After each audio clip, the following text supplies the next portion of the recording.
अंदाज नया, माध्यम नया, पॉलिटिक्स वाला, आओ राजनीति करें। नमस्कार, मैं पंकज मुकाती। पॉलिटिक्स वाला पीएम टाइम में एक बार फिर आपका स्वागत है। मोदी शाह की जोड़ी से विपक्ष और बीजेपी संघ सभी हैरान। इनकी रणनीतियों को समझना मुश्किल ही नहीं नामुमकिन है। प्रधानमंत्री नरेंद्र मोदी और गृह मंत्री अमित शाह जो भी करते हैं उसको समझने में विपक्ष को साल 2 साल लग जाते हैं। तब तक वो नया कुछ पेश कर देते हैं और विपक्ष उसकी माथापच्ची में लग जाता है। अब ताजा मामला सदन में पेश बिल का है। इसके बारे में कहा जा रहा है ये विपक्ष से दुश्मनी निकालेगा, पर ऐसा नहीं है। ये दोस्तों को भी काबू में रखेगा। केंद्र सरकार के नए बिल से कई मुख्यमंत्री सदमे में हैं। सब डरे हुए हैं। कुर्सी जाने की तलवार गृह मंत्री अमित शाह ने बिल पेश करते ही लटका दी। कितने मुख्यमंत्री हैं जो इस तरह के गंभीर आरोपों से घिरे हैं। इसका असर सिर्फ विपक्ष पर ही नहीं है। बिहार में नीतीश कुमार और आंध्र में चंद्रबाबू नायडू की कुर्सी भी इससे खतरे में आ जाएगी या वे बीजेपी के हाथ के खिलौने बन जाएंगे। आरोप ये भी है कि ऑपरेशन लोटस और वोट चोरी के मामले अब कारगर नहीं रहने और बहुत ज्यादा एक्सपोज होने के बाद भाजपा ने ये नया तरीका निकाला है राजनीति का, अपने दुश्मनों और दोस्तों दोनों को काबू करने का। अभी हम जब ये बिल देखते हैं तो ऐसा लगता है कि इसके जरिए विपक्ष के मुख्यमंत्री निशाने पर हैं, पर जमीनी तौर पर ऐसा नहीं है। बीजेपी इस बिल के जरिए नीतीश और नायडू पर भी अंकुश लगाएगी। ये कैसे होगा यही हम आपको बताएंगे। मोदी और शाह की रणनीति को देखें तो ये विपक्ष से ज्यादा एनडीए के सहयोगी मुख्यमंत्रियों के लिए खतरा है। इस एक बिल के जरिए शाह और मोदी बीजेपी के किसी भी सीएम पर भी एक्शन ले सकते हैं। यानी ऐसा कोई भी सीएम जो प्रधानमंत्री मोदी और अमित शाह को नहीं जमता, भारतीय जनता पार्टी का है, उसे भी इस बिल के जरिए हटाया जा सकता है। यानी हर तरह से विपक्ष, दोस्त, दुश्मन सबके ऊपर यह हथियार उपयोग में आ सकता है। पॉलिटिक्स वाला का 130वें संविधान संशोधक विधेयक पर यह खास विश्लेषण है। इसमें हम आपको बताएंगे कि 30 दिन तक हिरासत में जाने की आशंका वाले मुख्यमंत्री कौन कौन हैं, बीजेपी के कौन से सहयोगी भी इससे डरे हुए हैं और कौन से भाजपा मुख्यमंत्री पर भी इसकी तलवार लटक रही है।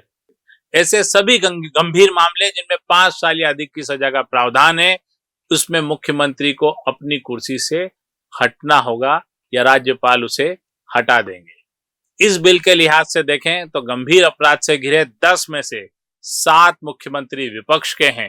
भारत के लगभग 42% मुख्यमंत्रियों ने अपने विरुद्ध दर्ज आपराधिक मामलों की जानकारी चुनावी हलफनामे में घोषित की है।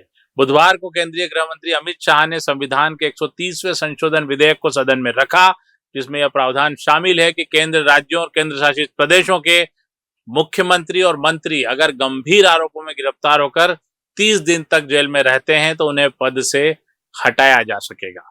विपक्ष का कहना है कि यह संशोधन खतरनाक है क्योंकि इसमें निर्वाचित प्रतिनिधियों को केवल आरोपों के आधार पर बिना किसी अदालती सजा के भी पद से हटाने का आधार बना दिया गया है, जो लोकतंत्र के लिए खतरा है। एडीआर रिपोर्ट के अनुसार मुख्यमंत्रियों द्वारा चुनाव आयोग को दिए गए हलफनामे की जानकारी का अध्ययन किया गया तो यह सामने आया कि 31 में से यानी 31 मुख्यमंत्रियों में से 13 ने अपने ऊपर आपराधिक मामलों की घोषणा इस हलफनामे में की है। इनमें से 10 मुख्यमंत्रियों के खिलाफ हत्या के प्रयास, अपहरण, रिश्वतखोरी और आपराधिक धमकी जैसे गंभीर आरोप हैं। इन 10 में से 7 मुख्यमंत्री विपक्ष शासित राज्यों से हैं, 2 बीजेपी के सहयोगी दलों से और एक खुद भारतीय जनता पार्टी के मुख्यमंत्री भी इस तरह की गंभीर धाराओं में घिरे हुए हैं।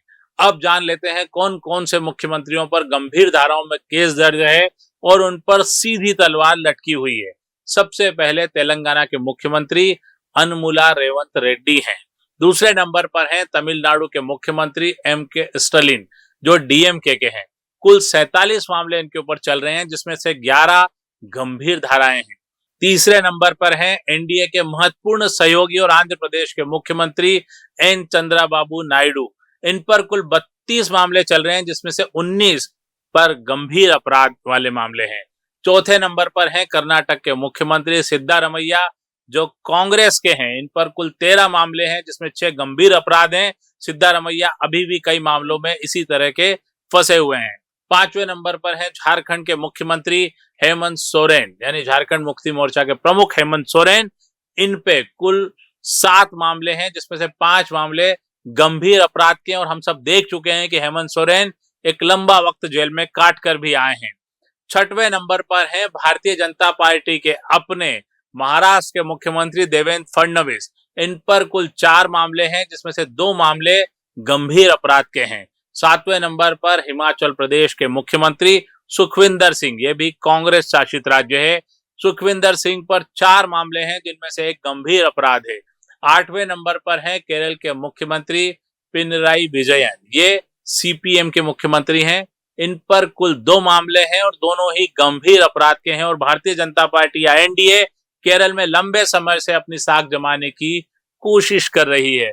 9वें नंबर पर है सिक्किम के मुख्यमंत्री पीएस तमांग। इन पर 1 मामला है और वो भी गंभीर अपराध का मामला है। 10वें नंबर पर हैं पंजाब के मुख्यमंत्री भगवंत सिंह मान। इन पर 1 मामला है, वह भी गंभीर अपराध का मामला। ये तो उन मुख्यमंत्रियों की बात जिन्होंने हलफनामे में अपने अपराधों की जानकारी दी है और इसमें से 10 में से 7 मुख्यमंत्री इस तरह के गंभीर अपराध में लिप्त हैं। अब समझते हैं कि इस बिल का दूसरा असर क्या होगा, जो अभी फिलहाल दिखाई नहीं दे रहा है। बिहार में चुनाव सामने हैं। नीतीश कुमार जो बार बार पलटी मारते हैं, शायद इस बिल के बाद उनका पलटी मारना रुक जाएगा।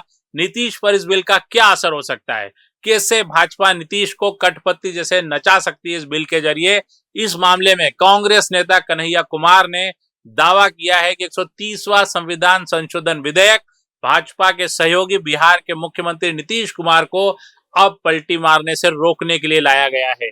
कन्हैया कुमार ने कहा कि बीजेपी सिर्फ अपने विरोधियों पर ही नहीं बल्कि अपनी सहयोगियों जैसे नीतीश कुमार और चंद्रबाबू नायडू पर भी दबाव बनाना चाहती है। हमने भी अपनी रिपोर्ट में यही बताया है। वह नीतीश को संकेत दे रही है कि अगर आप फिर से पलटी मारने की सोचेंगे तो हम आपको किसी केस में फंसा देंगे, 30 दिन जेल में रखेंगे और आपको मुख्यमंत्री पद से हटा देंगे। इसके बाद जाहिर बात है कि जदयू बिखर जाएगा और नरेंद्र मोदी और अमित शाह और भारतीय जनता पार्टी एकमात्र पार्टी बिहार में बचेगी। नीतीश कुमार के सहयोग की उन्हें जरूरत नहीं रहेगी। बीजेपी में यह नई चाल इसलिए चली गई है, विपक्ष का मानना है और पॉलिटिकल एनालिसिस भी यही कहता है कि विपक्षी दलों पर ईडी और सीबीआई छोड़ने, ऑपरेशन लोटस के जरिए सरकार गिराने या चुनाव आयोग से वोटर लिस्ट में हेरफेरी करने जैसी रणनीति अब काम नहीं आ रही है। दूसरी बात, ये कुछ इतना एक्सपोज हो चुका है कि अब इस तरह से काम करना मुश्किल हो सकता है। इस मामले में कांग्रेस के वरिष्ठ नेता पी चिदम्बरम ने भी इस प्रस्ताव को असाधारण और स्पष्ट रूप से असंवैधानिक बताया। उन्होंने कहा अगर गिरफ्तार मुख्यमंत्री को 30 दिन में जमानत नहीं मिलती तो वे मुख्यमंत्री नहीं रहेंगे। क्या आपने कभी और कहीं ऐसा कानून सुना है? न आरोप पत्र, न ट्रायल, न सजा और सिर्फ गिरफ्तारी से लोकसभा या विधानसभा का जनादेश पलट जाएगा। चिदम्बरम ने कहा कि ट्रायल अदालतों से जमानत मिलना मुश्किल होता है और सुप्रीम कोर्ट में अपीलें लंबित रहती है। ऐसे में 30 दिन की सीमा सरकारों को अस्थिर करने का एक स्थायी और वैधानिक तरीका बन जाएगी। राजस्थान के पूर्व मुख्यमंत्री अशोक गहलोत ने भी इसी तरह की चिंता जताई है और कहा है कि जनमत को दबाने और बीजेपी सरकार का रास्ता साफ करने के लिए इस तरह की रणनीति के तहत बिल लाया गया है।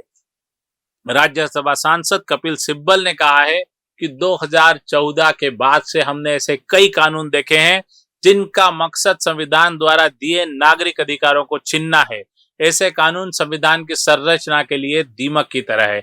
बसपा प्रमुख मायावती ने भी ये डर जताया है कि सत्ताधारी दल इसका इस्तेमाल अपनी निजी दुश्मनी के लिए करेंगे। यानी आप देख रहे हैं कि ये जो बिल है इसके जरिए मोदी सरकार ऑपरेशन लोटस, ईडी, सीबीआई से आगे एक कदम वैधानिक रूप से विपक्ष को काबू में कर सकती है और अपने सहयोगी, जैसा कि हम जानते हैं कि नीतीश कुमार और चंद्रबाबू नायडू के भरोसे ये सरकार चल रही थी, लेकिन इस बिल के बाद अब ये दोनों नरेंद्र मोदी या भारतीय जनता पार्टी या केंद्र सरकार के इशारों पर चलेंगे, कठपुतली बनकर रह जाएंगे।